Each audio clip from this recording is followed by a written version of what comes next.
আসসালামু আলাইকুম এভরিওয়ান। এতিম ছেলের ভালোবাসা 24 নম্বর পার্ট। একটা মেয়ে কণ্ঠে বলল, আপনি কি অনিক বলছেন? আমি বললাম, আমি অনিক। অপরিচিত মেয়েটা বলল, আপনার সাথে একটু কথা বলতে পারি? আমি বললাম, আমি আপনাকে চিনি না, সো আপনার সাথে কথা বলার কোনো ইচ্ছেই নেই। মেয়েটা বলল, আরে এত রেগে যাচ্ছেন কেন? কখন বললাম আমি পরিচয় দিব না? আমি বললাম, তাহলে আগে আপনার পরিচয় দেন, তারপর কথা বলবো। মেয়েটা বলল, আজকে কথা বলেন, কাল পরিচয় দিব। আমি বললাম, তা হবে না, আজকে পরিচয় দেন, না হলে কল কেটে দিলাম। মেয়েটা কিছুক্ষণ চুপ করেই রইল। এরপর বলল, আমার পরিচয় দিলে তো আমার সাথে কথাই বলবেন না। আমি বললাম, আগে পরিচয় দিন, তারপর ভেবে দেখব। মেয়েটা বলল, প্রমিস করেন আমার পরিচয় পাওয়ার পর কথা বলবেন? কোনো কথা না শুনে প্রমিস করার ঠিক মনে করি না, এতে পরে বিপদ হবে।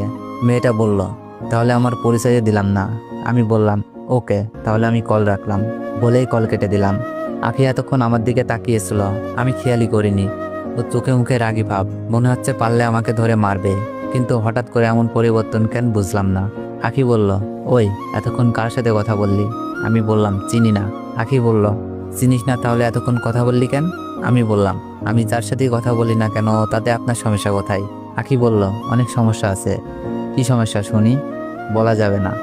তাহলে আমিও কথা বলবই। বলেই পাশের রুমে চলে এলাম। জানি যতক্ষণ থাকবো ততক্ষণ এমন ঝগড়া করবে। হুদায় ঝগড়া করার চেয়ে ঘুমানো ভালো। বিছানায় শুয়ে কখন ঘুমিয়ে গেছি নিজেও জানি না। সকালের দরজা ধাক্কানোর শব্দে ঘুম ভেঙে গেল। বিছানা থেকে উঠে গিয়ে দেখি রিয়া দাঁড়িয়ে আছে। আমি বললাম, এত সকালে তুই কখন এলি? রিয়া বলল, ভাইয়া এখন 9:30 বাজে, আসছি 1 ঘন্টা আগে। আমি বললাম, রুমে আর কার কার শব্দে শোনা যায়? রিয়া ভয়ে ভয়ে বলল, আব্বু আম্মু আর সীমা এসেছে। রিয়ার কথা শুনে মাথায় রক্ত উঠে গেল। ইচ্ছে করছে ওরে একটা ঠাসিয়ে চড় মারি। আর আমি গোষ্ঠী শুদ্ধ ডেকে এনেছে, যাদেরকে আমি দু চোখে দেখতে পারি না। এখন তারা আমার সামনে এসে ঘুরছে। ভাবলাম দরজা বন্ধ করে আর বের হব না, কিন্তু আবার আখি ম্যাডাম ডেকে গেল।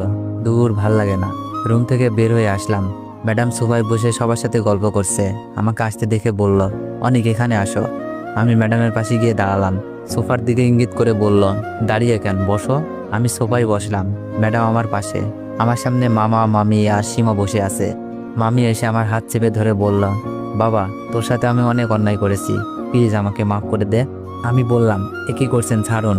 আমার মতো একটা এতিমের কাছে আপনার মাফ চাইতে হবে না। আর আমি আসার সময় আপনাদের জন্য একটা চিঠি রেখে এসেছিলাম, সেটাতে তো বলাই আছে আপনাদের কারোর উপর আমার কোনো রাগ নেই। যা আমার কপালে ছিল তাই হয়েছে। মামা বলল, বাবা তাহলে বাসায় ফিরে চল। আমি ওখান থেকে একবারে চলে এসেছি, আর কখনো বাসায় যাব না। রিয়া বলল, ভাইয়া প্লিজ চলো, তোমাকে ছাড়া বাড়ি ফাঁকা ফাঁকা লাগে। আমি বললাম, আমি সেই অতীত আর মনে করতে চাই না। আমাকে আমার